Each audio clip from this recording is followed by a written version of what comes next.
এক মহিলার দুইজন সন্তান ছিল।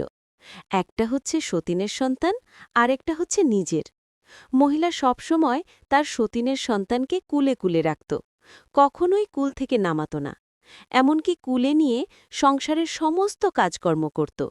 যখন পাড়ায় বেড়াতে যেত, নিজের সন্তানকে হাত ধরিয়ে হাঁটিয়ে হাঁটিয়ে নিত, আর সতীনের সন্তানকে কোলে নিয়ে যেত। সতীনের ছেলের প্রতি ভালোবাসার এমন বিরল দৃষ্টান্ত দেখে এলাকার সমস্ত লোকেরা ওই মহিলার প্রশংসা করত। সবার মুখে একই কথা, এই মহিলার মতো ভালো মহিলা আর হয় না। একদিন পাড়ার এক মেয়েলোক এসে বলল, বুবুজান, নিজের ছেলেকে এরকম অবহেলা করে সতীনের ছেলেকে এত আদর যত্ন করা ঠিক হবে না, এতে আপনারই ক্ষতি। এই কথা শুনে মহিলাটি বলে উঠল, শোনেন বুবু, আমি আমার ছেলেকে অবহেলা করি না, এটা লোকদের বোঝার ভুল। আমার ছেলেকে আমি এই জন্য হাঁটিয়ে বেড়াই যাতে তার পা শক্ত আর মজবুত হয়, আর সতীনের ছেলেকে সবসময় কুলে রাখি এই জন্য যাতে সে কুলে থাকতে থাকতে প্যারালাইজ আর পঙ্গু হয়ে যায়। প্রিয় বন্ধুরা, আসল মায়ের মতো আপন কেউ হয় না।